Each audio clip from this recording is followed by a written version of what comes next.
Pagi datang seperti biasa di rumah itu. Bukan dengan kokok ayam atau suara azan dari kejauhan, melainkan dengan dengung halus sistem pendingin udara dan cahaya matahari yang disaring lembut oleh tirai sutra berwarna gading. Rania sudah terjaga sejak 1 jam yang lalu.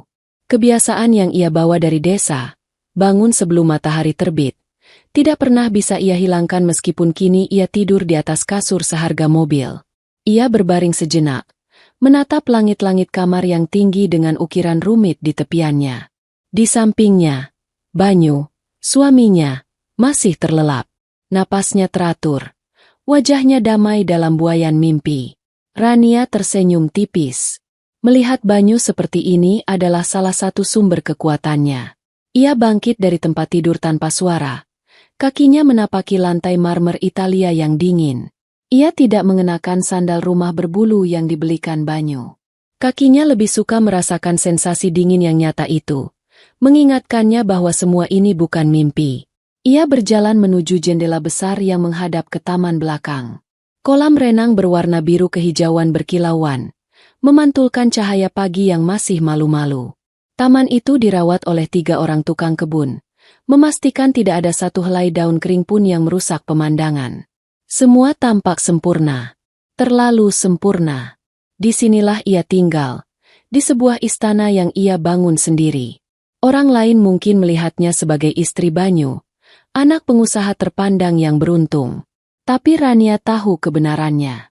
Perusahaan yang menopang gaya hidup mereka adalah buah keringatnya, hasil dari proposal bisnis yang ia tulis di sebuah kamar kos sempit bertahun-tahun lalu, dengan modal pinjaman dari bank yang hampir tidak ia dapatkan.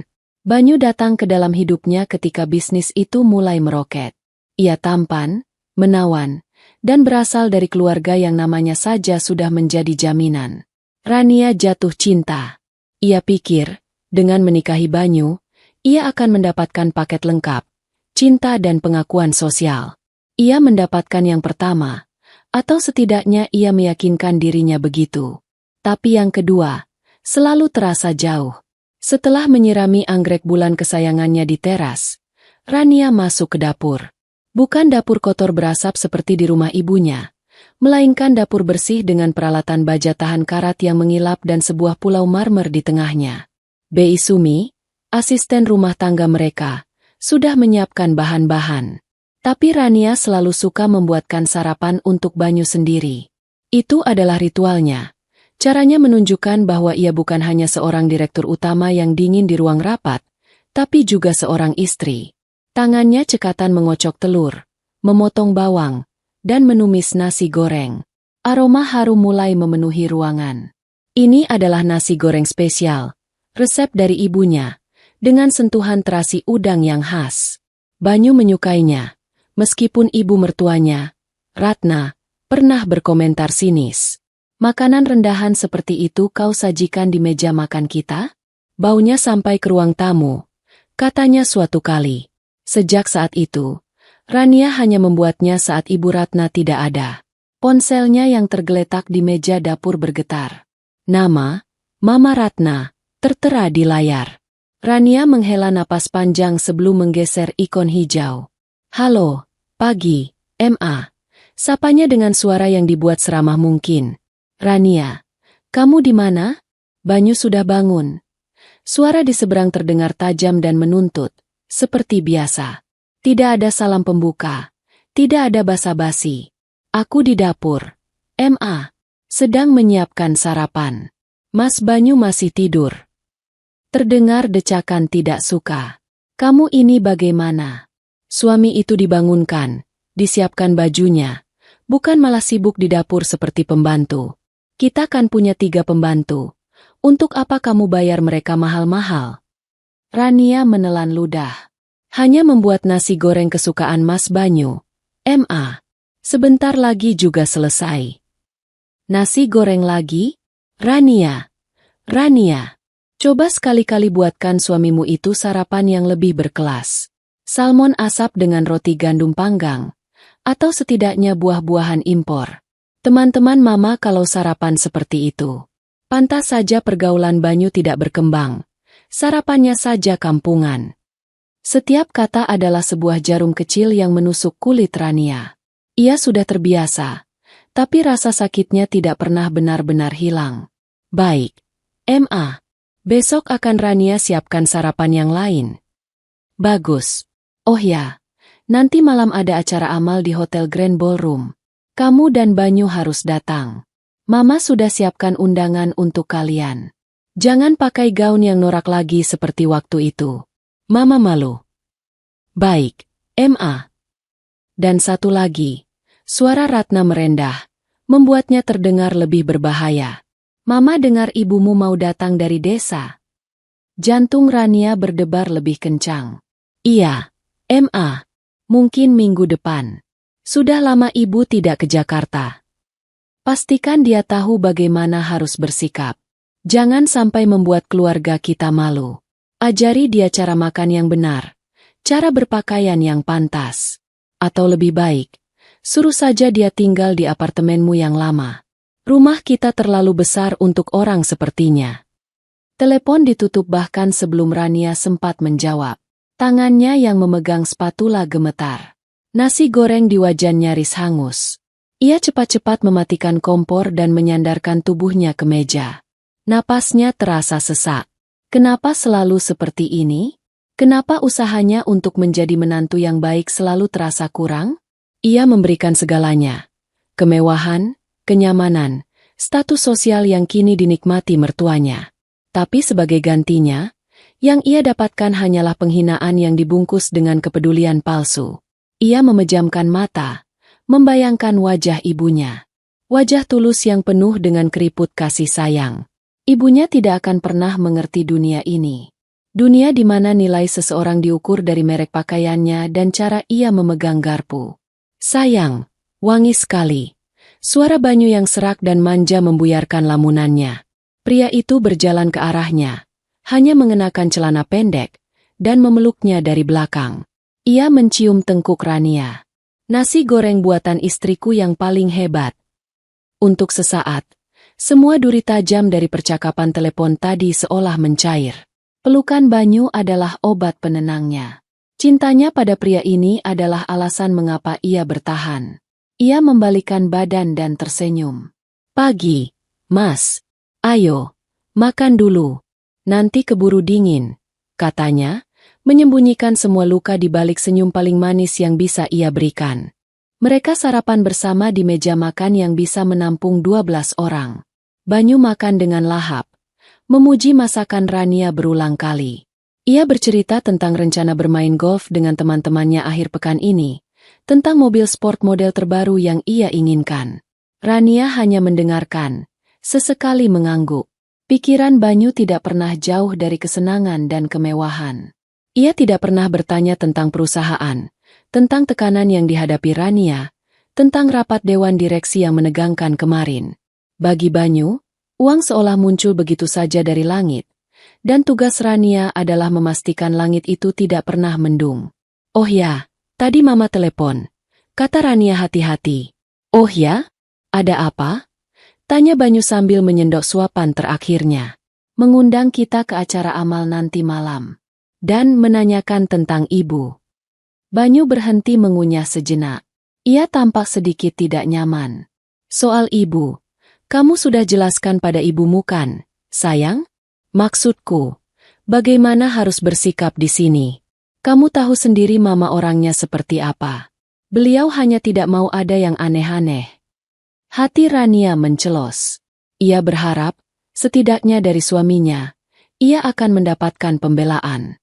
Tapi yang ia dengar adalah gema dari suara ibu mertuanya. Aneh-aneh bagaimana, Mas? Ibuku hanya seorang ibu yang mau mengunjungi anaknya. Iya, aku tahu, sayang. Banyu meraih tangan Rania. Tapi lingkungan kita berbeda. Mama hanya khawatir. Sudahlah, jangan dipikirkan. Yang penting kita saling mencintai, kan? Rania menatap mata suaminya. Ia mencari kekuatan di sana, mencari perlindungan. Tapi yang ia temukan hanyalah kepasrahan seorang anak yang tidak akan pernah berani menentang ibunya. Rania mengangguk pelan, menarik tangannya, dan kembali memasang senyum palsunya. Iya, Mas. Yang penting kita saling mencintai. Siang itu di kantornya, Rania adalah orang yang berbeda. Ia memimpin rapat dengan tegas dan percaya diri. Tatapannya tajam, analisisnya akurat, dan keputusannya tidak terbantahkan. Semua direktur dan manajer di ruangan itu menatapnya dengan campuran rasa hormat dan takut. Di sini, di gedung pencakar langit miliknya, ia adalah ratu. Tidak ada yang berani merendahkannya. Ia adalah Rania sang visioner, otak di balik perusahaan multinasional yang berkembang pesat. Tapi begitu jam kerja usai dan ia masuk ke dalam mobilnya yang dikemudikan sopir, topeng itu perlahan retak. Ia kembali menjadi Rania, istri Banyu, menantu Ibu Ratna. Ia harus mempersiapkan diri untuk acara amal nanti malam. Memilih gaun yang tidak akan disebut norak, riasan yang tidak akan dianggap berlebihan, dan senyum yang harus terus terpasang apapun yang terjadi. Ia menatap gedung-gedung Jakarta yang menjulang dari balik kaca mobil. Ia punya segalanya. Kekayaan, kekuasaan, suami yang tampan. Hidupnya adalah impian bagi banyak orang. Sebuah surga yang terlihat begitu sempurna. Tapi hanya ia yang tahu, di dalam surga ini, ada neraka kecil yang setiap hari membakar hatinya pelan-pelan. Dan ia terus bertahan, atas nama cinta yang ia yakini masih ada. Ia belum tahu bahwa kesabarannya yang setipis benang sutra itu akan segera putus. Seminggu berlalu dengan cepat. Hari yang dinantikan sekaligus dicemaskan Rania akhirnya tiba. Pagi itu, ia sendiri yang menyetir mobil ke terminal bus, menjemput ibunya, Wati. Ia sengaja tidak menyuruh sopir, karena ia ingin momen pertama bertemu ibunya setelah hampir setahun menjadi milik mereka berdua saja. Ia memarkir sedan mewahnya sedikit jauh dari keramaian, merasakan debaran jantung yang aneh, campuran antara rindu dan gelisah. Dari kejauhan, ia melihat sosok yang sangat ia kenal. Seorang wanita parubaya bertubuh kecil, mengenakan kebaya sederhana dan kain batik yang warnanya sudah sedikit memudar. Rambutnya disanggul rapi. Di tangannya, ada sebuah tas anyaman besar dan beberapa kantong plastik berisi sesuatu. Itu ibunya. Rania keluar dari mobil dan berlari kecil. "Ibu!" panggilnya. Wati menoleh. Matanya yang mulai rabun menyipit sejenak sebelum akhirnya melebar dalam kebahagiaan. "Enduk, Rania, anakku." Mereka berpelukan erat. Rania menghirup aroma tubuh ibunya, campuran wangi melati, minyak kelapa, dan bau keringat yang khas. Aroma rumah. Aroma yang membuatnya merasa aman. Ia menahan air mata sekuat tenaga. "Ibu sehat? Kenapa bawa barang banyak sekali?" tanya Rania sambil mengambil alih bawaan ibunya. Tas anyaman itu terasa berat. "Ibu sehat, Enduk. Ini cuma sedikit oleh-oleh. Ada singkong dari kebun belakang, sambal terasi buatan ibu, sama daun pisang untuk bungkus-bungkus nanti. Di kota kan susah cari daun pisang yang bagus," kata Wati dengan logat Jawa yang kental dan tulus. Hati Rania terasa hangat sekaligus perih. Ibunya, dengan segala kesederhanaannya, selalu memikirkannya. Ia membukakan pintu mobil untuk ibunya.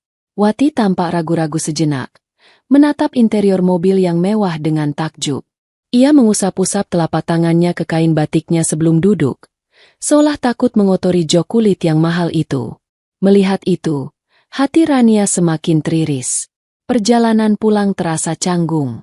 Wati lebih banyak diam. Matanya menatap pemandangan gedung-gedung tinggi dengan ekspresi yang sulit diartikan. Rania mencoba memulai percakapan, bertanya tentang kabar tetangga di desa, tentang panen, tentang apa saja untuk mencairkan suasana. Ibunya menjawab seperlunya. Rania tahu, ibunya merasa terintimidasi oleh kemewahan ini. Ketika mereka tiba di rumah, Bei Sumi dan staf rumah tangga lainnya menyambut dengan ramah. Tapi sambutan dari ibu mertuanya, seperti yang sudah diduga Rania, terasa dingin. Ratna hanya turun dari kamarnya setelah Wati duduk di ruang tamu selama hampir 15 menit. Ia mengenakan gaun rumah yang elegan, rambutnya tertata sempurna. Ia menatap Wati dari atas sampai bawah, tatapannya seperti menelanjangi. "Oh, sudah datang. Selamat datang di Jakarta," katanya tanpa senyum, tanpa uluran tangan. Nadanya datar, seolah sedang berbicara dengan orang asing yang tidak penting. Wati, yang hendak berdiri untuk memberi salam, hanya bisa tersenyum canggung. "Terima kasih, Bu. Rania, bawa ibumu ke kamar tamu di belakang. Mungkin beliau lelah habis perjalanan jauh," perintah Ratna, sebelum berbalik dan naik kembali ke kamarnya, seolah tugasnya untuk menyapa sudah selesai. Kamar tamu di belakang. Bukan salah satu dari 3 kamar tamu mewah di lantai 2. Kamar itu lebih kecil. Biasanya digunakan untuk kerabat jauh atau sopir yang harus menginap. Rania menelan penghinaan itu bulat-bulat. Ia mengajak ibunya ke kamar itu, berpura-pura bahwa kamar itu yang paling nyaman karena dekat dengan taman. Ia tidak tahu apakah ibunya percaya atau tidak. Wajah ibunya tetap tenang, tapi Rania bisa melihat kilat kekecewaan di matanya. Hari-hari berikutnya adalah sebuah ujian kesabaran bagi Rania. Ia melihat dengan mata kepalanya sendiri bagaimana ibunya diperlakukan seperti makhluk tak terlihat di rumahnya sendiri. Saat makan, Ratna akan selalu mengomentari cara ibunya makan. "Tante, kalau pakai sendok jangan sampai berbunyi, tidak sopan." Atau, "Tante, jangan bicara saat mulut penuh makanan." Banyu, suaminya, hanya diam atau terkadang tersenyum kecil, menganggapnya sebagai lelucon. Puncaknya terjadi pada hari Sabtu. Rania memutuskan untuk mengadakan makan malam kecil. Tujuannya baik, ia ingin memperkenalkan ibunya pada beberapa kerabat dekat, berharap dengan begitu ibunya bisa merasa lebih diterima. Ia mengundang paman dan bibi Banyu, serta beberapa teman dekat Ratna. Ia memasak beberapa hidangan spesial, termasuk opor ayam resep ibunya. Ia berharap, setidaknya lewat masakan, ibunya bisa mendapat sedikit pengakuan. Malam itu, Wati mengenakan kebaya terbaik yang ia punya. Rania sudah membelikannya gaun baru, tapi ibunya menolak dengan halus. "Ibu lebih nyaman pakai ini, enduk," katanya. Rania tidak memaksa. Para tamu mulai berdatangan. Mereka adalah cerminan dari Ratna. Para wanita dengan perhiasan berkilauan dan para pria dengan jam tangan mahal. Mereka menyapa Wati dengan senyum tipis yang tidak mencapai mata. Wati, dengan segala kepolosannya, mencoba untuk ramah, tapi ia jelas terlihat salah tempat. Makan malam berlangsung di ruang makan utama. Semua berjalan cukup lancar pada awalnya. Para tamu memuji masakan Rania. Rania sedikit lega. Mungkin malam ini tidak akan seburuk yang ia bayangkan. Masalah dimulai ketika salah seorang teman Ratna, seorang sosialita bernama Diana, bertanya pada Wati, "Jadi, Tante dari desa mana? Pasti udaranya masih segar ya di sana, tidak seperti Jakarta yang penuh polusi." Pertanyaannya terdengar ramah, tapi ada nada merendahkan di dalamnya. Sebelum Wati sempat menjawab, Ratna menyela sambil tertawa kecil. "Sudahlah, Diana, jangan ditanya-tanya. Kasihan, nanti bingung jawabnya. Di desa kan dunianya berbeda. Mereka tidak biasa mengobrol dengan orang seperti kita." Semua orang di meja makan tertawa. Tawa yang terdengar seperti pecahan kaca di telinga Rania. Ia melihat wajah ibunya memerah, menahan malu. Ia ingin sekali berteriak, membela ibunya, tapi lidahnya terasa keluh. Ia menatap Banyu, mencari pertolongan. Tapi suaminya itu justru ikut tertawa, seolah ibunya baru saja melontarkan lelucon paling lucu di dunia. Itu adalah momen pertama retakan di hati Rania muncul. Hidangan penutup disajikan. Rania sengaja membuat puding mangga kesukaan ibunya. Saat itulah, Wati, mungkin untuk menunjukkan terima kasihnya, berkata dengan suara pelan, "Kalau di desa, kami punya oleh-oleh untuk tamu. Saya juga bawa sesuatu untuk ibu dan bapak sekalian." Dengan sedikit gugup, ia mengeluarkan sebuah wadah plastik sederhana dari tasnya yang ia letakkan di dekat kursi. Isinya adalah sambal terasi yang ia buat sendiri. Aroma terasi yang kuat langsung menyebar di ruangan yang tadinya beraroma parfum mahal. Reaksi Ratna datang seketika. Ia menutup hidungnya dengan serbet kainnya. Matanya melotot dengan ekspresi jijik yang tidak ditutup-tutupi. "Apa ini? Bau apa ini?" serunya dengan suara melengking. "Ya Tuhan, Rania, singkirkan benda ini. Baunya seperti sampah." Dapur kita bisa bau busuk selama seminggu. Semua orang terdiam. Musik klasik yang mengalun lembut seolah berhenti. Para tamu saling berpandangan dengan ekspresi canggung dan geli. Wajah Wati pucat pasi. Tangannya yang memegang wadah sambal itu gemetar. Ia menatap menantunya, lalu menatap putrinya. Matanya berkaca-kaca penuh luka dan kebingungan. Di momen itu, dunia Rania seolah runtuh. Penghinaan itu begitu telanjang, begitu kejam, dan dilakukan di depan banyak orang. Ini bukan lagi sindiran halus. Ini adalah sebuah deklarasi perang terhadap harga dirinya dan harga diri orang yang paling ia cintai di dunia. Ia menatap Banyu. Sekali lagi, ia memohon dalam diam. Lakukan sesuatu, Mas. Katakan sesuatu. Bela ibuku. Bela istrimu. Tapi Banyu tidak melakukan apa-apa.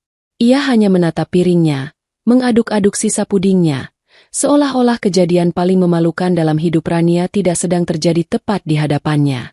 Ia memilih untuk menjadi pengecut. Ia memilih untuk memihak ibunya. Luka itu menganga lebar. Darahnya tidak terlihat, tapi Rania bisa merasakannya mengalir deras, mengosongkan hatinya dari semua cinta, semua harapan, dan semua kesabaran yang pernah ia miliki untuk keluarga ini. Ia berdiri. Tangannya mengepal di sisi tubuhnya. Suaranya keluar, dingin dan mantap, memecah keheningan yang menyakitkan. Acara makan malam selesai. Terima kasih sudah datang. Ia berjalan menghampiri ibunya. Ia mengambil wadah sambal itu dari tangan ibunya yang masih gemetar. Lalu, tanpa menatap siapapun, ia menuntun ibunya keluar dari ruang makan, meninggalkan suaminya, mertuanya, dan para tamu mereka dalam kebisuan yang memekakan telinga. Malam itu, sesuatu di dalam diri Rania telah mati. Dan sesuatu yang lain, sesuatu yang lebih dingin dan lebih keras, telah lahir. Rania menuntun ibunya menjauhi ruang makan itu. Setiap langkah terasa berat, seolah ia sedang berjalan di atas pecahan kaca. Ia bisa merasakan tatapan para tamu di punggungnya, campuran antara kasihan, canggung, dan mungkin sedikit puas karena telah menyaksikan sebuah drama keluarga yang memalukan. Ia tidak peduli. Satu-satunya hal yang penting saat ini adalah ibunya. Ia membawa ibunya ke kamar tamu di belakang, kamar kecil yang terasa seperti sebuah pengasingan. Begitu pintu ditutup, kekuatan yang menopang tubuh ibunya seolah lenyap. Bahu Wati merosot, dan ia duduk di tepi tempat tidur, menunduk dalam-dalam. Ia tidak menangis, tidak meraung. Ia hanya diam, dan keheningan itu jauh lebih menyakitkan daripada jeritan apapun. Ibu jangan dipikirkan, ya. Mereka tidak tahu apa-apa. Bisik Rania sambil berlutut di hadapan ibunya. Ia meraih tangan ibunya yang terasa dingin dan kasar. Tangan yang telah membesarkannya dengan kerja keras. Wati menggeleng pelan. Masih menunduk. Ibu yang salah. Enduk. Ibu tidak pantas ada di sini. Ini bukan dunia ibu. Ibu sudah membuatmu malu. Suaranya bergetar, serak menahan tangis. Tidak, Bu. Jangan pernah bicara seperti itu. Suara Rania meninggi, dipenuhi amarah yang tidak bisa lagi ia bendung. Ibu tidak salah apa-apa. Mereka yang salah. Mereka yang hatinya busuk. Mereka yang tidak punya sopan santun. Akhirnya, setetes air mata jatuh dari mata Wati, lalu disusul tetesan lainnya. Ia menangis dalam diam. Air matanya membasahi kain batiknya. Ibu hanya ingin membawakan sesuatu yang enak untuk mereka. Sambal itu kesukaan bapakmu dulu. Ibu pikir. Kalimatnya terputus oleh isak tangis yang tertahan. Hati Rania hancur berkeping-keping. Melihat ibunya, wanita paling kuat yang pernah ia kenal, menangis karena seonggok sambal terasi dan penghinaan dari orang-orang yang hidup dari keringatnya, adalah pemandangan yang tidak akan pernah bisa ia maafkan atau lupakan. Ia memeluk ibunya erat. Sudah, Bu. Besok kita pulang, ya? Ibu pulang ke rumah. Rania yang antar. Tidak ada yang boleh menyakiti ibu lagi. Rania janji, bisiknya. Lebih pada dirinya sendiri daripada pada ibunya.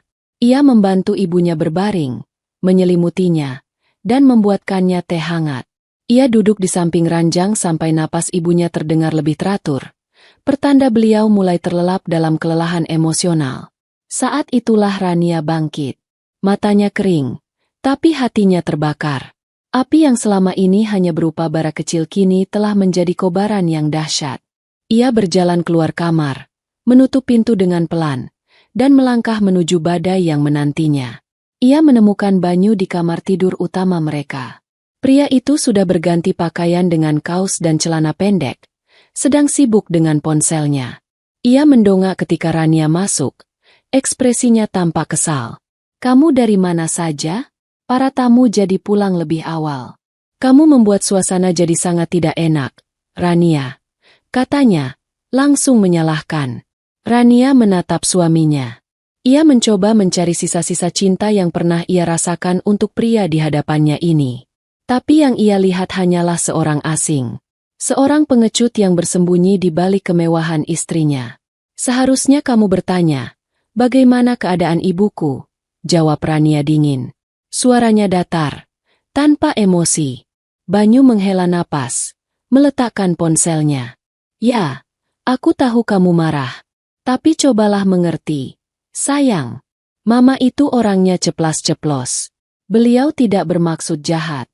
Beliau hanya terbiasa dengan standar yang tinggi." "Standar tinggi?" Rania tertawa, tapi tidak ada kegembiraan dalam tawanya. "Standar tinggi dalam menghina orang lain? Standar tinggi dalam menginjak-injak perasaan seorang ibu yang datang dengan tulus? Itu yang kamu sebut standar tinggi, Mas?" "Bukan begitu maksudku." Banyu mulai gelagapan. "Tapi kamu harus mengakui, membawa sambal terasi ke meja makan malam resmi itu memang sedikit aneh. Ibumu kan tidak biasa dengan lingkungan kita. Kamu seharusnya memberitahu beliau sebelumnya." Darah Rania mendidih. Jadi ini salah ibunya? Salahnya? Lingkungan kita? Mas, sadar tidak? Lingkungan yang kamu banggakan ini, rumah ini, mobil di garasi, baju yang kamu pakai, bahkan ponsel di tanganmu itu, semuanya ada karena kerja kerasku. Ibuku tidak perlu menyesuaikan diri dengan lingkungan kita. Lingkungan inilah yang seharusnya berterima kasih karena ibuku sudah melahirkan dan membesarkan orang yang membiayai semua omong kosong ini. Banyu terkejut mendengar nada suara Rania yang begitu tajam. "Rania, kenapa kamu jadi menghitung seperti ini? Kita ini suami istri. Apa yang menjadi milikmu kan milikku juga. Apa benar begitu?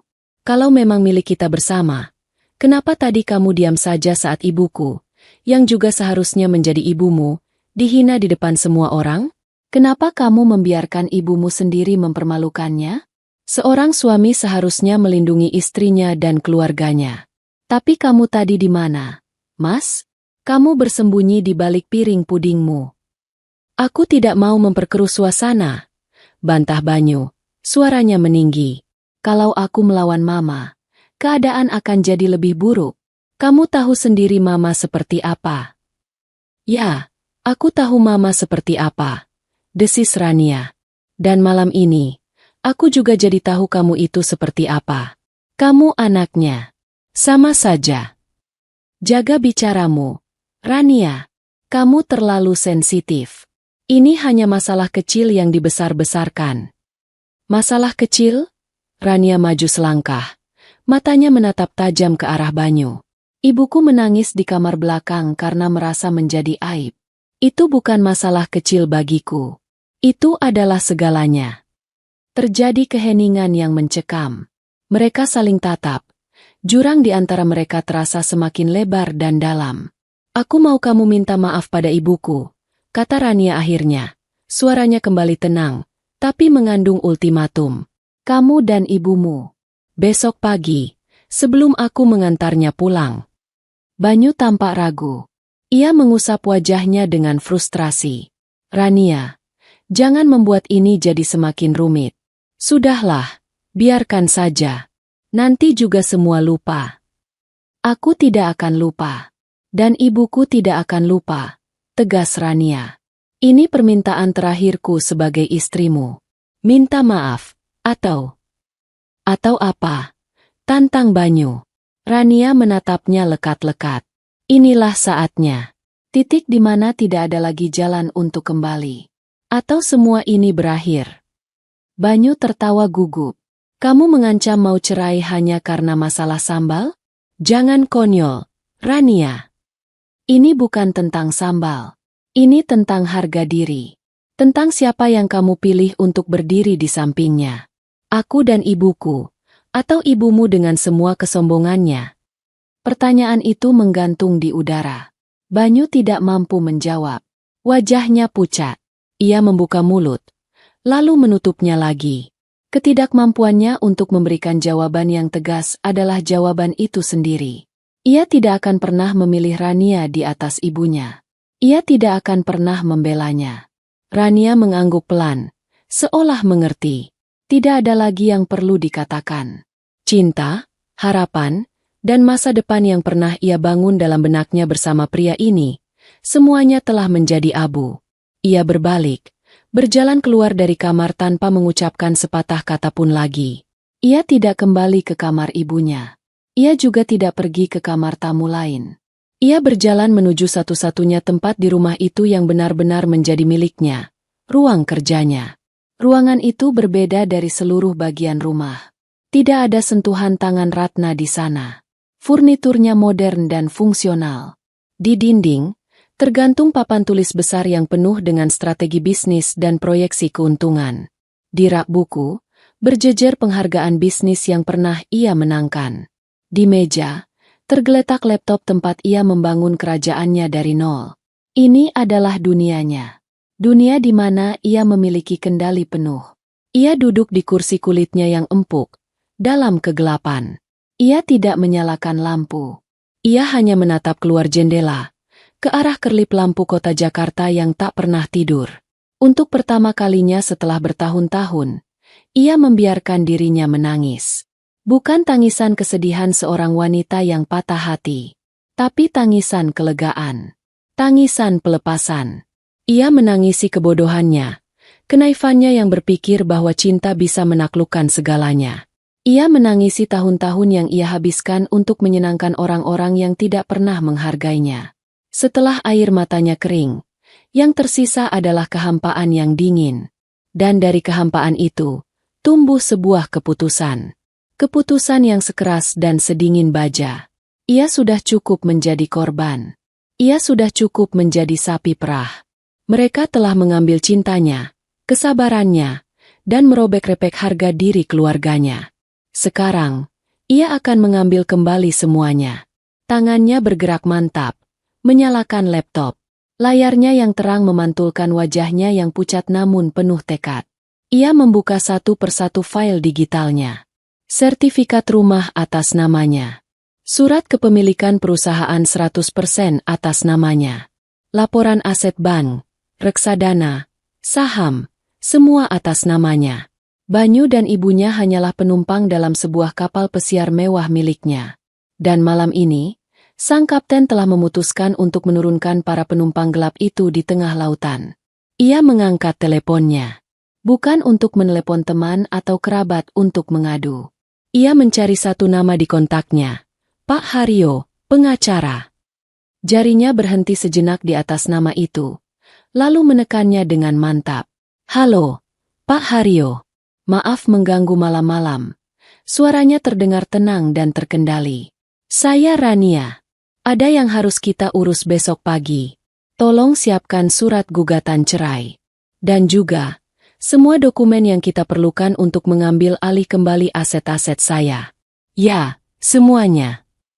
Malam itu, di tengah surga yang terlihat sempurna, seorang malaikat pelindung telah melepaskan sayapnya dan memilih untuk menempa pedang.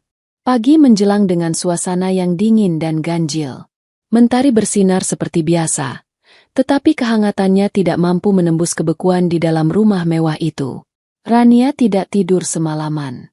Ia menghabiskan malam di ruang kerjanya, menyusun rencana dengan detail yang cermat, seperti ia menyusun strategi untuk mengakuisisi perusahaan saingan. Kini, target akuisisinya adalah kehidupannya sendiri. Ia keluar dari ruang kerja tepat saat fajar. Ia telah mandi dan berganti pakaian dengan kemeja rapi dan celana panjang, seolah hendak pergi ke rapat penting. Dan memang benar, ini adalah rapat terpenting dalam hidupnya. Ia melihat Banyu tertidur di sofa ruang keluarga. Mungkin karena tidak berani kembali ke kamar mereka. Rania melewatinya begitu saja, tanpa melirik. Langkah pertamanya adalah memastikan ibunya pulang dengan hormat. Ia mengetuk pintu kamar ibunya dengan lembut. Wati sudah bangun dan sedang melipat pakaiannya, bersiap untuk pergi. Matanya bengkak, tetapi ekspresinya lebih tenang. "Bu, sudah siap?" tanya Rania lembut. Wati mengangguk. "Sudah, Enduk. Ibu mau pamit dulu sama Nak Banyu dan ibunya." "Tidak perlu, Bu," potong Rania tegas. "Ibu tidak perlu pamit pada siapapun. Ayo." Rania antar ke depan.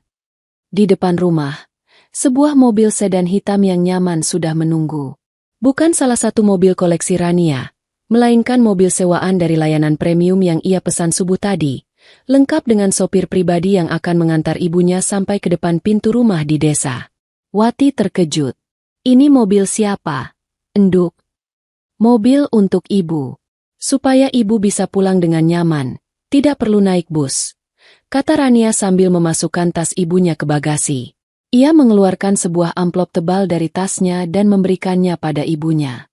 "Ini untuk ibu. Untuk renovasi rumah. Atau untuk apa saja yang ibu mau. Jangan menolak. Ini kewajiban Rania." Wati menatap putrinya. Ia melihat sesuatu yang berbeda di mata Rania. Ada kekuatan baru, ketegasan yang dingin, yang belum pernah ia lihat sebelumnya. Ia tidak banyak bertanya. Ia hanya memeluk Rania erat.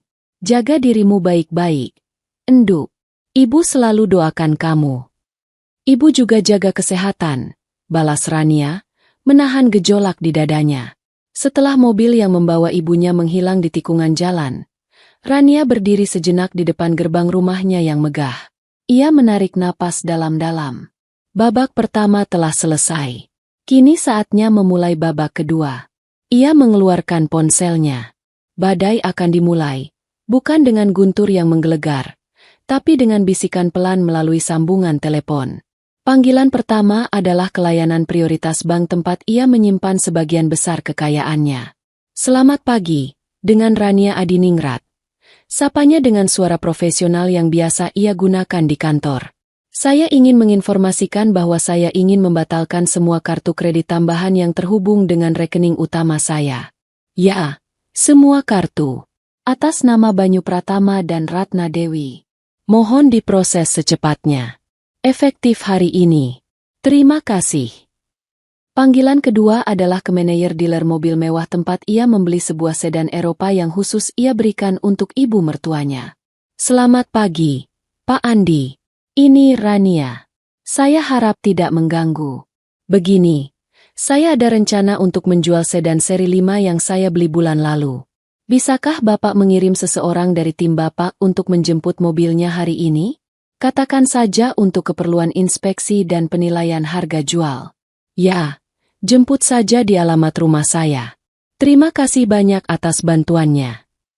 Panggilan ketiga dan keempat adalah untuk memindahkan sejumlah besar dana dari rekening bersama ke rekening pribadinya yang tidak dapat diakses oleh Banyu, dan memberikan instruksi pada pialang sahamnya untuk mengubah semua pengaturan akun menjadi otorisasi tunggal.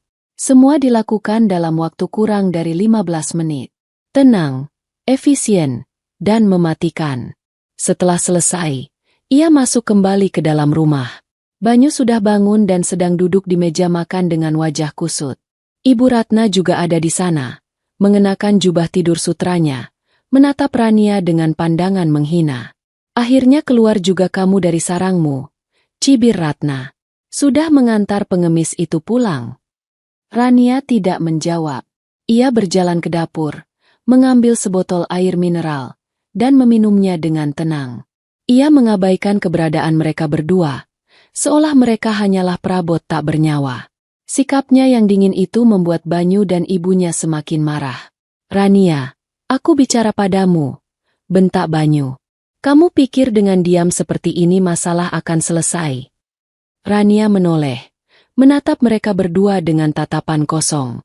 "Tidak ada masalah. Setidaknya, tidak ada lagi untukku. Ia kemudian berbalik dan berjalan menuju kamarnya untuk bersiap ke kantor. Efek dari tindakannya mulai terasa pada siang hari. Ratna, yang sedang berada di salon langganannya untuk perawatan mingguan, mendapat telepon dari salah satu teman sosialitanya. "Ratna, kamu tidak apa-apa? Aku lihat mobilmu diangkut truk derek." Ratna terkejut. "Apa maksudmu?" "Mobilku di parkiran salon." Ia bergegas keluar dan mendapati tempat parkirnya kosong. Ia menelepon sopirnya, yang dengan panik menjelaskan bahwa orang dari dealer datang dan membawa mobil itu untuk inspeksi. Ratna mulai merasa ada yang tidak beres. Kemudian, ia pergi ke sebuah butik desainer untuk mengambil gaun pesanan. Saat di kasir, ia menyodorkan kartu kredit andalannya. Beberapa detik kemudian, kasir itu berkata dengan suara pelan yang memalukan, "Maaf, Bu, kartunya ditolak." Ratna mencoba 2 kartu lainnya. Hasilnya sama. Wajahnya memerah karena malu dan marah. Ia menelepon Banyu dengan suara histeris. "Banyu, ada apa ini? Mobil Mama diambil dan semua kartu kredit Mama diblokir. Ini pasti perbuatan istrimu yang tidak tahu diuntung itu. Cepat urus ini." Banyu, yang sedang makan siang di sebuah restoran mahal bersama teman-temannya, juga mengalami hal yang sama. Saat hendak membayar, kartunya ditolak. Dengan malu, ia terpaksa meminjam uang pada temannya. Ia mencoba menelepon Rania berulang kali, tetapi panggilannya langsung dialihkan ke pesan suara. Malam itu, ketika Rania pulang, ia disambut oleh 2 wajah yang penuh amarah dan kebingungan. "Jelaskan apa maksud semua ini, Rania," teriak Banyu begitu Rania melangkah masuk. "Mobilku, kartu kreditku. Apa hak kamu melakukan ini semua?" Timpal Ratna, suaranya melengking. Rania meletakkan tas kerjanya di sofa. Ia tampak lelah, tetapi matanya menunjukkan ketenangan yang menakutkan. "Hak?" Ia mengulang kata itu dengan pelan. "Saya menggunakan hak saya sebagai pemilik sah dari semua aset tersebut. Mobil itu terdaftar atas nama saya. Kartu-kartu itu adalah fasilitas tambahan dari rekening saya. Saya hanya mengambil kembali apa yang menjadi milik saya." "Milikmu?" Ratna tertawa sinis.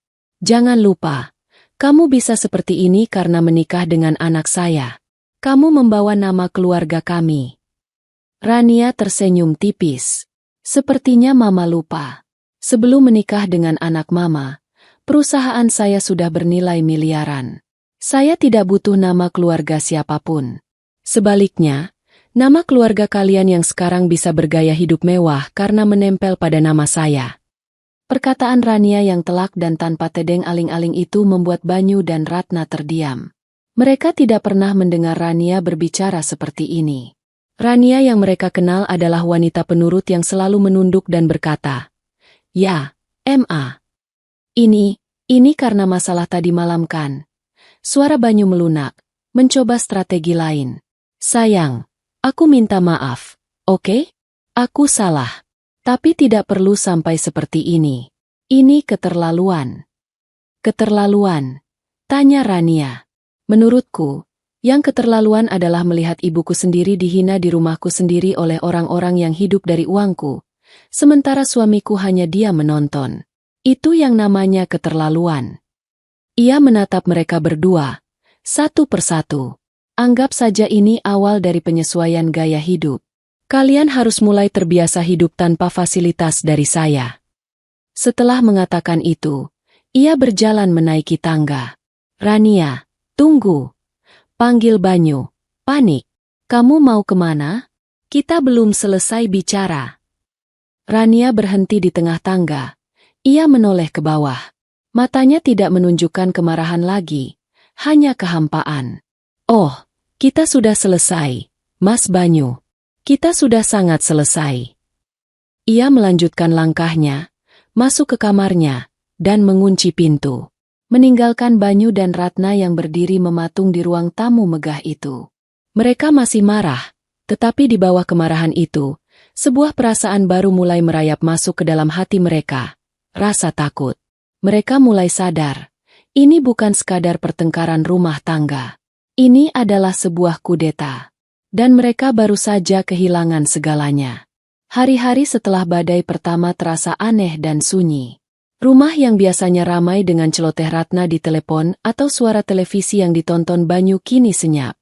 Mereka berdua lebih banyak menghabiskan waktu di kamar masing-masing, keluar hanya untuk makan, itu pun dalam kebisuan yang canggung. Rania, di sisi lain, menjalani hidupnya seperti biasa, atau setidaknya ia membuatnya terlihat begitu. Ia berangkat pagi sebelum mereka bangun, dan pulang larut malam ketika mereka sudah masuk ke kamar. Ia sengaja menciptakan jarak, membangun dinding tak terlihat yang semakin tinggi setiap harinya.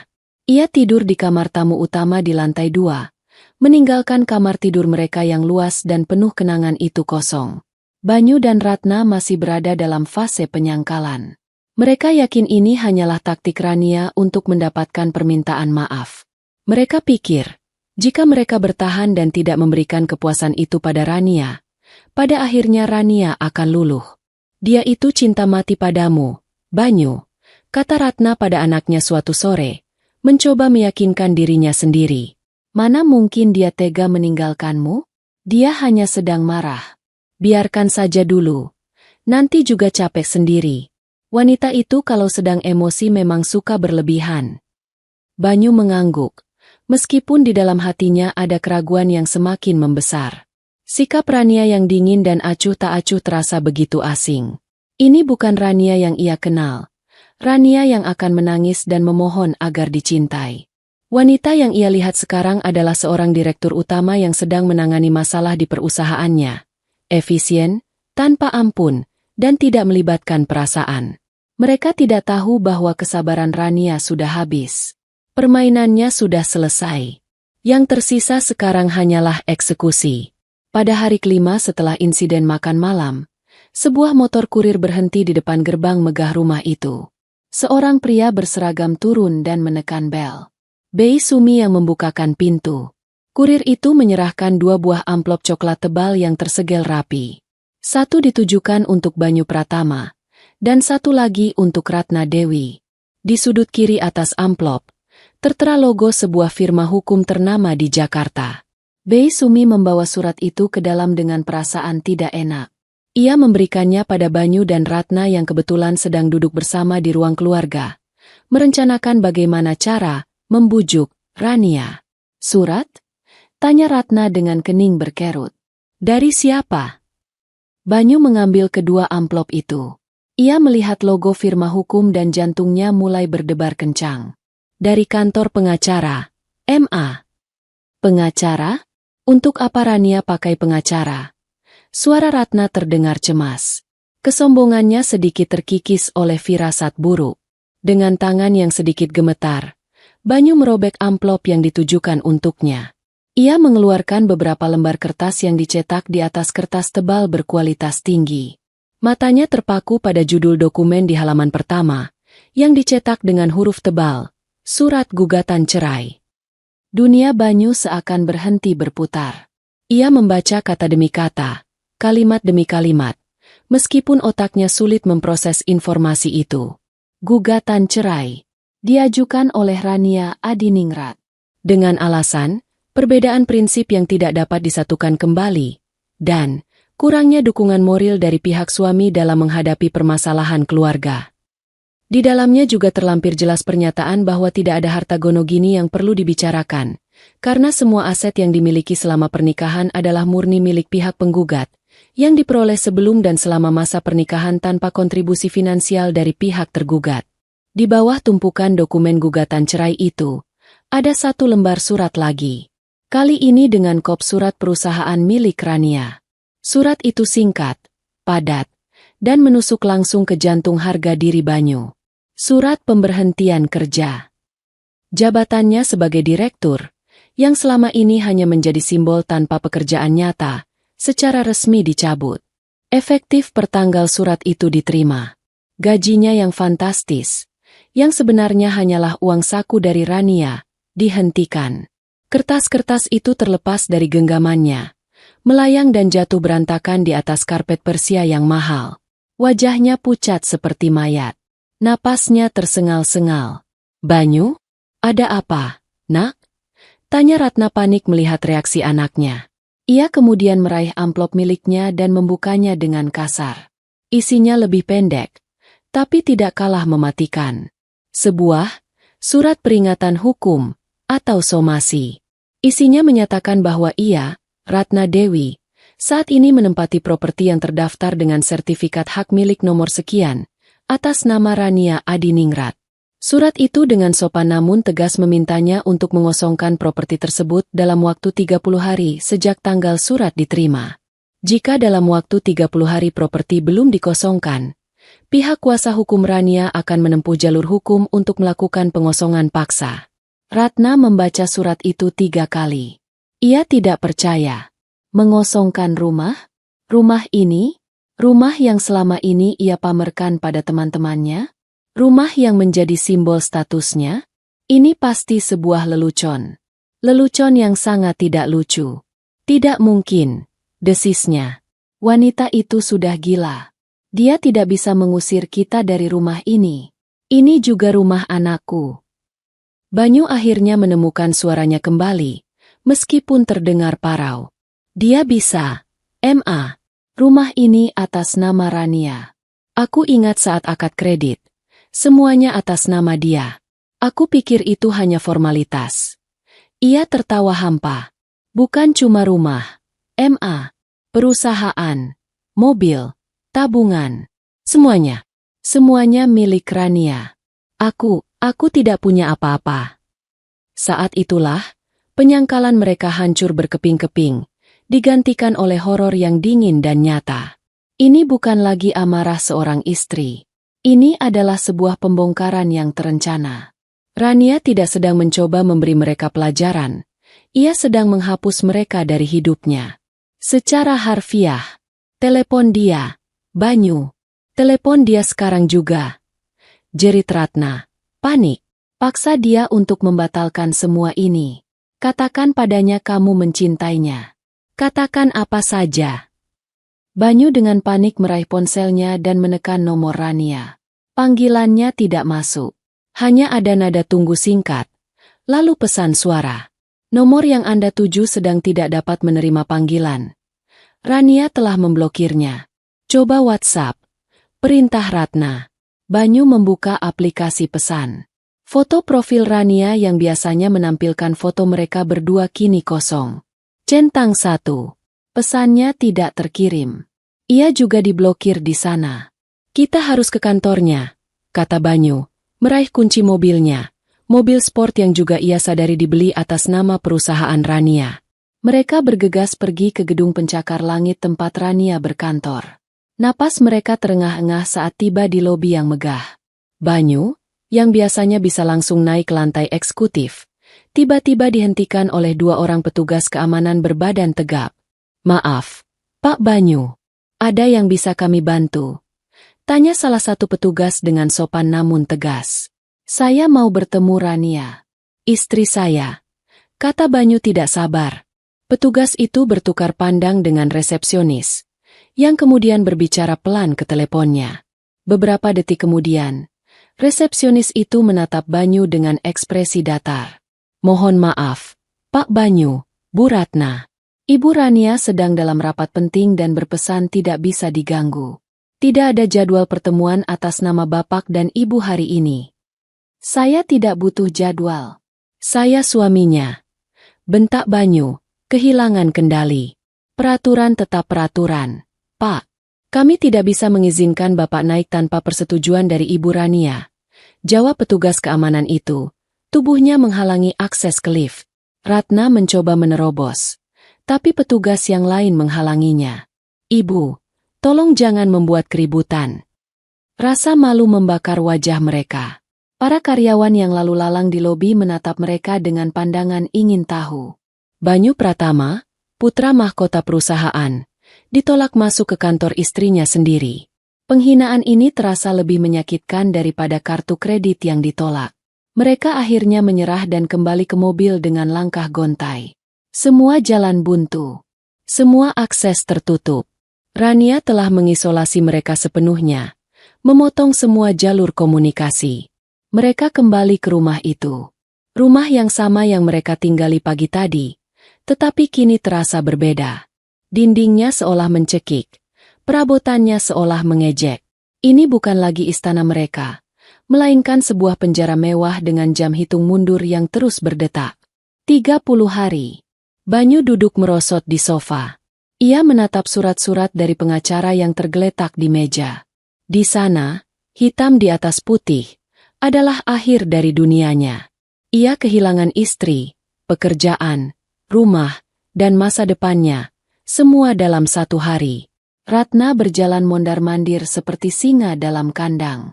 Wajahnya pucat karena panik dan marah. Bagaimana ini, Banyu? Bagaimana kita akan hidup? Di mana kita akan tinggal? Teman-teman mama akan bilang apa? Rengeknya. Lebih memikirkan citranya daripada nasib mereka. Banyu tidak menjawab. Ia hanya menatap kosong ke depan. Untuk pertama kalinya dalam hidupnya yang manja dan nyaman, ia merasakan ketakutan yang sesungguhnya. Ketakutan akan masa depan yang tidak pasti. Ketakutan menjadi bukan siapa-siapa. Ia selalu berpikir Rania adalah dunianya. Ia salah besar. Ia dan ibunya hanyalah satelit kecil yang berputar mengelilingi matahari.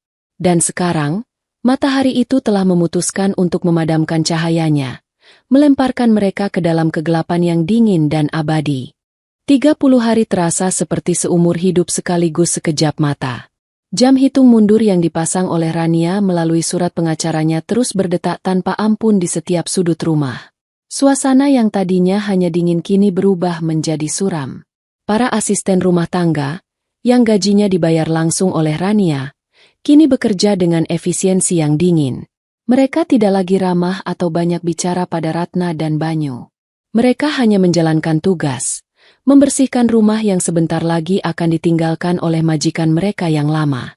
Minggu pertama dihabiskan Banyu dan Ratna dalam kepanikan dan penyangkalan. Mereka mencoba menghubungi kerabat dan teman-teman berpengaruh, berharap ada yang bisa menengahi atau setidaknya menekan Rania. Hasilnya nihil. Sebagian besar dari mereka hanya memberikan simpati basa-basi. Mereka semua tahu siapa sumber kekuasaan dan kekayaan yang sebenarnya. Tidak ada yang mau mempertaruhkan hubungan baik mereka dengan Rania hanya untuk membela Banyu dan ibunya. Dunia sosial yang dulu memuja mereka kini berbalik, meninggalkan mereka terisolasi. Memasuki minggu kedua, kenyataan pahit mulai menghantam. Uang tunai mereka menipis dengan cepat. Tanpa gaji dari perusahaan dan kartu kredit, mereka harus membiayai hidup sehari-hari dari tabungan pribadi mereka, yang ternyata jumlahnya tidak seberapa.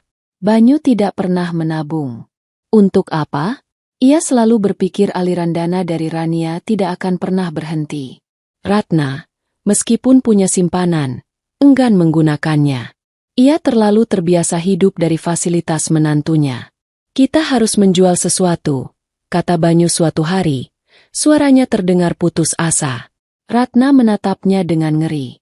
Menjual? Menjual apa? Apa saja? Perhiasan mama, jam tanganku. Kita butuh uang untuk bertahan hidup dan mencari tempat tinggal baru. Ini adalah sebuah penghinaan yang tak terbayangkan bagi Ratna. Ia harus menjual perhiasan berlian yang biasa ia pamerkan di acara arisan? Ia menangis, meratap, menyalahkan Rania atas nasib buruk mereka. Tapi pada akhirnya, perut yang lapar dan ketakutan akan menjadi gelandangan lebih kuat dari harga dirinya. Dengan berat hati, ia membawa beberapa set perhiasannya ke sebuah toko emas di pusat perbelanjaan mewah. Ia berharap bisa mendapatkan harga tinggi. Tapi pemilik toko yang cerdik itu menawar perhiasannya dengan harga yang jauh di bawah harga beli. Nilai jual kembali memang segini, Bu. Apalagi modelnya sudah agak ketinggalan zaman, kata pemilik toko itu dengan senyum bisnis. Ratna merasa seperti ditampar. Ia terpaksa menerima tawaran itu, menahan malu saat menerima gepokan uang tunai di depan para pelanggan lain yang menatapnya. Banyu juga harus merelakan koleksi jam tangan mewahnya. Satu persatu, benda-benda yang pernah menjadi simbol statusnya itu berpindah tangan dengan harga yang menyakitkan. Setiap transaksi terasa seperti mengiris sebagian kecil dari identitasnya. Ia bukan lagi Banyu Pratama yang elegan, Ia hanyalah seorang pria putus asa yang menjual masa lalunya untuk membeli masa kini. Gosip tentang kejatuhan mereka menyebar seperti api di kalangan elit Jakarta. Suatu hari, saat sedang di mal, Ratna berpapasan dengan Diana, teman sosialitanya yang ada di acara makan malam naas itu. "Ratna, ya ampun, apa kabar?" Sapa Diana dengan nada yang dibuat-buat prihatin. "Aku dengar berita yang kurang enak. Kamu tidak apa-apa, kan? Kalau butuh apa-apa, jangan sungkan hubungi aku ya." Ratna hanya bisa tersenyum kaku. Ia tahu di balik simpati palsu itu, Diana dan teman-temannya sedang menikmati drama kejatuhannya. Setelah Ratna pergi, ia bisa mendengar bisikan dan tawa mereka di belakangnya. Ia merasa telanjang, dihakimi, dan dicemooh oleh dunia yang dulu ia kuasai. Hari pengosongan rumah akhirnya tiba. Pagi itu, sebuah truk besar dari perusahaan pindahan berhenti di depan rumah, diikuti oleh sebuah mobil yang membawa Pak Haryo, pengacara Rania, dan timnya. Mereka datang bukan untuk membantu Banyu dan Ratna pindah. "Selamat pagi," sapa Pak Haryo dengan formal. "Sesuai dengan surat yang telah kami kirimkan, hari ini adalah batas akhir pengosongan rumah. Tim kami di sini untuk membantu proses inventarisasi barang." "Inventarisasi apa?" "Ini barang-barang kami," teriak Ratna histeris. Pak Haryo tetap tenang. Ia menunjukkan sebuah map tebal. "Mohon maaf, Bu. Hampir semua perabotan di rumah ini, mulai dari sofa, tempat tidur, hingga peralatan elektronik, dibeli atas nama perusahaan Ibu Rania sebagai aset kantor yang dipinjamkan untuk fasilitas rumah dinas. Kami punya semua bukti pembeliannya. Sesuai instruksi klien kami, semua aset ini akan kami data dan selanjutnya akan disumbangkan ke beberapa panti asuhan dan yayasan sosial." Banyu dan Ratna terpaku di tempat. Mereka benar-benar tidak punya apa-apa. Bahkan tempat tidur yang mereka tiduri tadi malam pun bukan milik mereka. Mereka dipaksa untuk berdiri di sudut, hanya menjadi penonton saat para pekerja pindahan mulai mengangkut keluar kehidupan mereka. Sofa kulit yang empuk, meja makan marmer tempat mereka menghina Ibu Wati, lukisan-lukisan mahal, piano besar di sudut ruangan, semuanya diangkut satu persatu. Mereka hanya diizinkan membawa pakaian dan barang-barang pribadi yang muat dimasukkan ke dalam 4 buah koper. Saat para pekerja mulai masuk ke kamar utama untuk mengosongkannya, Ratna tidak tahan lagi. Ia terduduk di lantai dan menangis meraung-raung, bukan karena penyesalan, tapi karena kehilangan harta benda yang begitu ia puja. Banyu hanya bisa menatap kosong. Jiwanya seolah sudah mati rasa. Sore harinya, rumah itu telah kosong melompong. Suara langkah kaki menggema di ruangan-ruangan yang hampa. Pak Haryo mendekati mereka. "Proses sudah selesai. Mohon segera tinggalkan properti ini. Tim keamanan akan mengganti semua kunci setelah kalian pergi." Dengan langkah gontai, Banyu dan Ratna menyeret 4 koper mereka keluar dari pintu depan untuk terakhir kalinya. Pintu itu ditutup di belakang mereka. Suaranya terdengar final. Mereka berdiri di trotoar, di depan gerbang istana yang kini tertutup rapat untuk mereka, dengan seluruh sisa hidup mereka terbungkus dalam 4 buah koper. Mereka resmi menjadi tunawisma. Banyu telah menggunakan sisa uang hasil menjual jam tangannya untuk menyewa sebuah rumah kontrakan kecil selama beberapa bulan. Ia memesan taksi online. Saat taksi itu datang, sebuah mobil sedan kelas menengah yang sederhana, Ratna menatapnya dengan jijik. Tapi ia tidak punya pilihan. Perjalanan menuju rumah baru mereka adalah perjalanan menuju neraka. Taksi itu membawa mereka menjauh dari kawasan elit yang hijau dan tenang, masuk ke jalan-jalan yang semakin sempit, padat, dan kumuh. Mereka berhenti di depan sebuah gang kecil yang bahkan tidak bisa dimasuki mobil. "Di sini tempatnya?" tanya Ratna tak percaya. Banyu mengangguk lemah.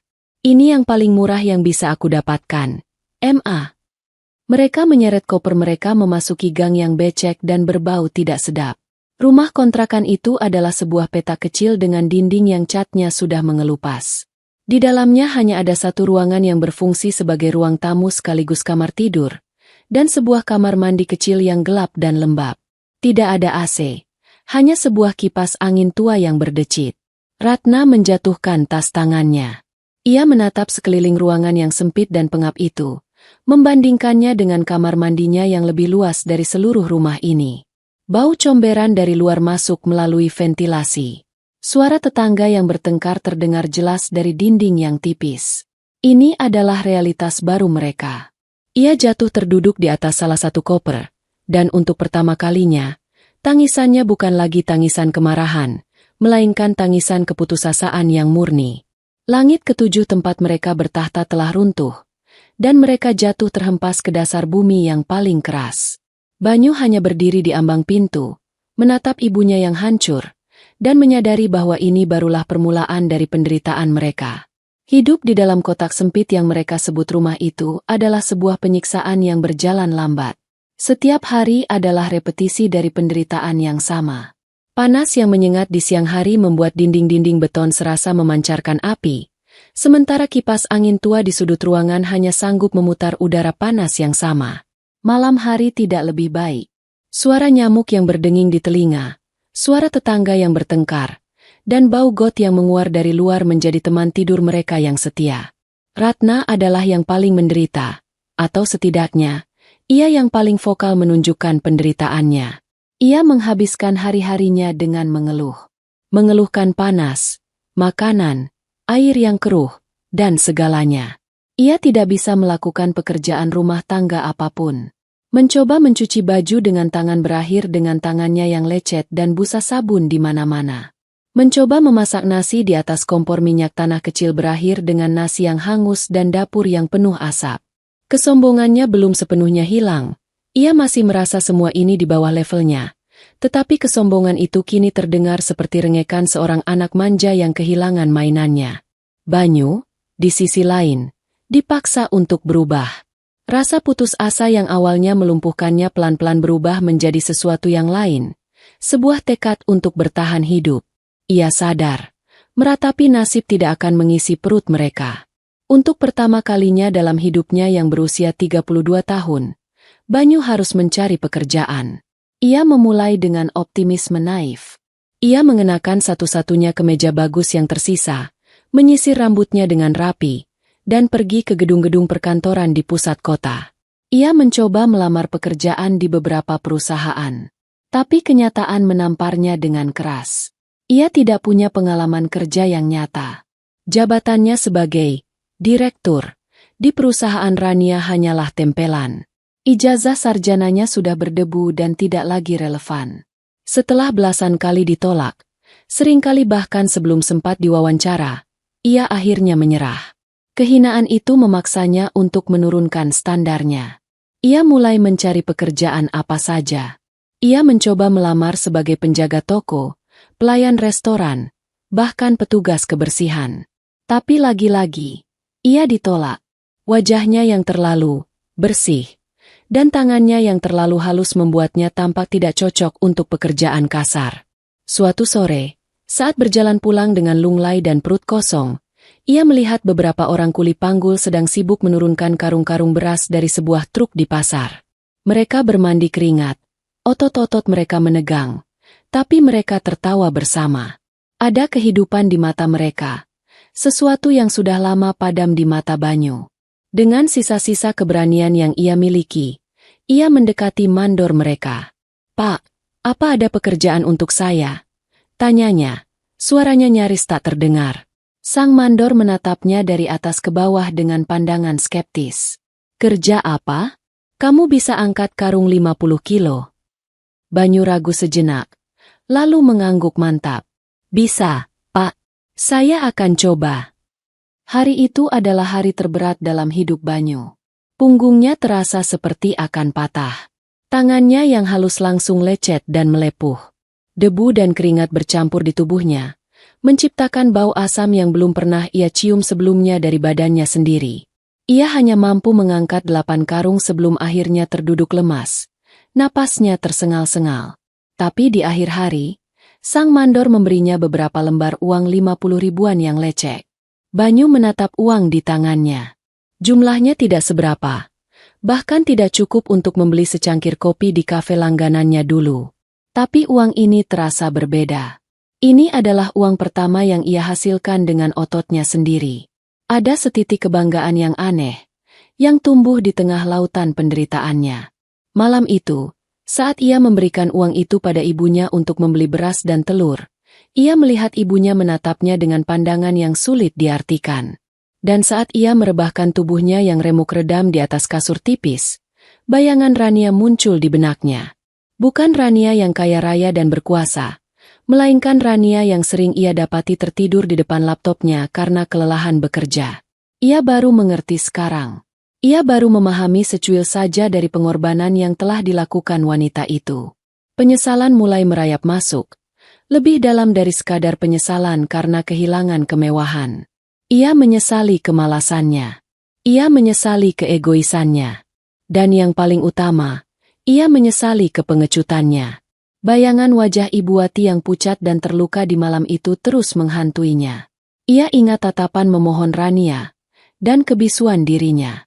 Setelah beberapa minggu bekerja sebagai kuli, tubuh Banyu mulai terbiasa, meskipun hatinya tidak. Setiap malam, rasa bersalah itu menggerogotinya. Ia harus melakukan sesuatu. Ia harus meminta maaf. Bukan untuk mendapatkan kembali hartanya, tapi untuk mendapatkan kembali sedikit saja dari harga dirinya yang telah hancur. Dengan tekad bulat, suatu pagi ia tidak pergi ke pasar. Ia menggunakan sedikit uang simpanannya untuk membeli sabun wangi dan mengenakan pakaiannya yang paling bersih. Ia akan menemui Rania. Ratna yang curiga, memaksa untuk ikut. Mama tidak percaya padamu. Nanti kamu malah dibodohi lagi oleh wanita itu, katanya. Masih menyimpan kebencian. Banyu terlalu lelah untuk berdebat. Ia menunggu berjam-jam di seberang lobi kantor Rania, seperti penguntit. Ia tampak begitu berbeda.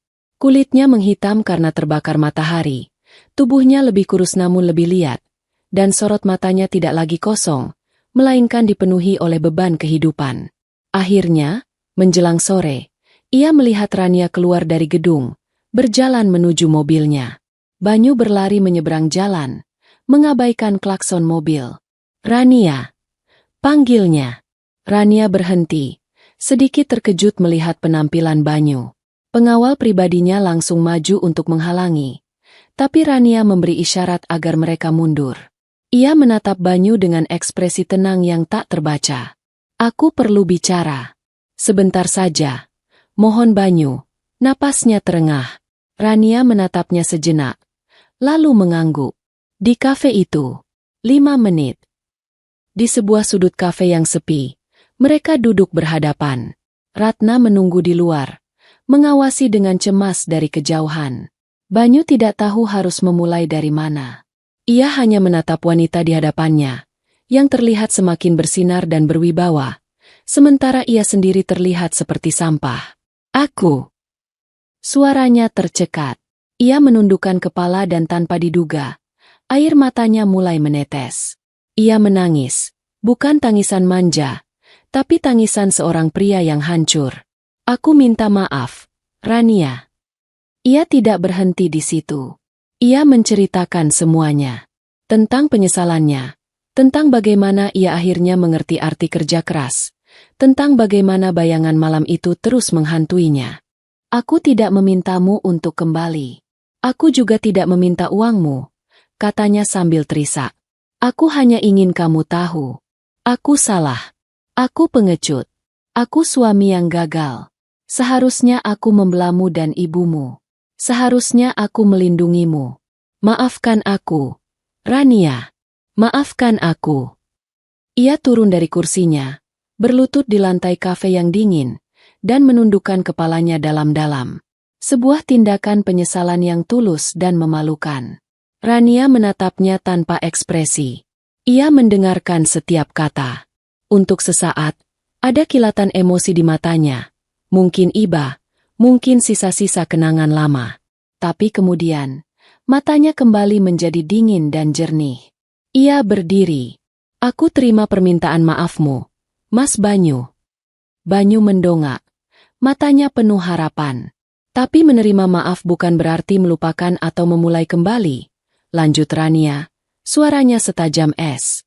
Kamu mungkin sudah menyesal sekarang, setelah kamu merasakan hidup susah. Tapi luka yang kalian torehkan di hati ibuku, itu tidak akan pernah bisa sembuh. Kamu bisa menghina aku setiap hari, dan mungkin aku bisa memaafkan. Tapi penghinaan terhadap ibuku adalah dosa yang tak termaafkan. Bagiku, pintu itu sudah tertutup selamanya. Melihat adegan itu dari luar, Ratna tidak tahan lagi. Ia melihat anaknya berlutut dan ditolak. Amarahnya yang lama kembali tersulut, mengalahkan akal sehatnya. Ia menyerbu masuk ke dalam kafe.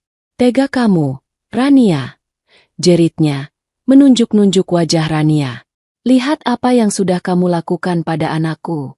Dia sudah merendahkan dirinya seperti ini dan kamu masih tidak punya hati. Dasar wanita pendendam. Kamu pikir kamu siapa?" Banyu terkesiap. "Mama, jangan." Tapi sudah terlambat. Kata-kata penuh racun itu sudah keluar. Rania menatap Ratna, lalu beralih menatap Banyu yang berlutut dengan ekspresi putus asa. Tatapan Rania seolah berkata, "Lihat, inilah alasan kenapa kita tidak akan pernah bisa kembali." Ia tidak mengatakan sepatah kata pun lagi. Ia hanya berbalik, berjalan keluar dari kafe dengan langkah anggun, masuk ke dalam mobilnya, dan pergi. Meninggalkan Banyu yang masih berlutut di lantai, dan Ratna yang masih terengah-engah karena amarahnya sendiri. Kesempatan terakhir, sekecil apapun itu, telah dihancurkan oleh orang yang sama yang memulai semua kehancuran ini. Banyu akhirnya sadar. Penyesalannya memang sudah sangat terlambat. Uang hasil penjualan perhiasan dan jam tangan yang mereka hemat-hemat akhirnya habis. Hari itu datang lebih cepat dari yang mereka duga. Ibu pemilik kontrakan, seorang wanita parubaya yang wajahnya keras karena perjuangan hidup, datang mengetuk pintu mereka pagi-pagi sekali. "Uang sewa bulan ini bagaimana, Pak Banyu?" tanyanya tanpa basa-basi. Banyu menunduk, tidak berani menatap mata wanita itu. "Maaf, Bu, saya belum ada uang. Penghasilan saya di pasar tidak cukup. Boleh saya minta waktu lagi?" Wanita itu berdecak. "Waktu. Waktu terus. Semua orang di sini juga hidupnya susah. Pak, saya punya cicilan yang harus dibayar. Kalau Bapak tidak bisa bayar hari ini, terpaksa Bapak dan Ibu harus kosongkan tempat ini. Masih banyak yang mau sewa." Ratna, yang mendengar percakapan itu, keluar dengan wajah marah.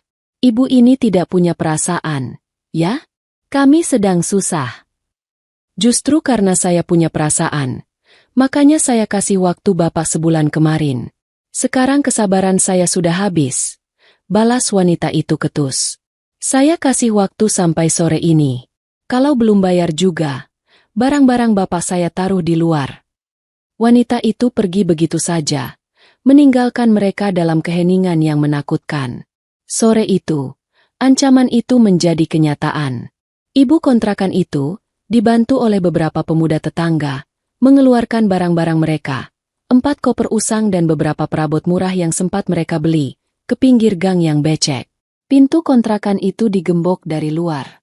Mereka diusir. Untuk kedua kalinya, mereka kehilangan tempat tinggal. Tapi kali ini rasanya jauh lebih buruk. Tidak ada rumah megah untuk dikenang. Hanya sebuah petak sempit yang setidaknya telah melindungi mereka dari hujan dan panas. Kini, atap mereka adalah langit Jakarta yang mulai berwarna oranye. "Kita mau kemana, Banyu?" tanya Ratna. Suaranya bergetar menahan tangis dan ketakutan. Banyu tidak punya jawaban. Ia menatap tumpukan barang mereka yang menyedihkan di pinggir gang. Beberapa tetangga menatap mereka dengan campuran iba dan rasa ingin tahu. Rasa malu membakar seluruh tubuhnya. Ia merasa gagal total sebagai seorang pria, sebagai seorang anak. Malam pertama mereka di jalanan adalah neraka. Mereka menyeret koper mereka entah kemana, hanya berjalan tanpa tujuan, menjauhi tatapan orang-orang. Mereka akhirnya menemukan sebuah emperan toko yang sudah tutup di pinggir jalan raya yang ramai. Di sanalah mereka memutuskan untuk beristirahat.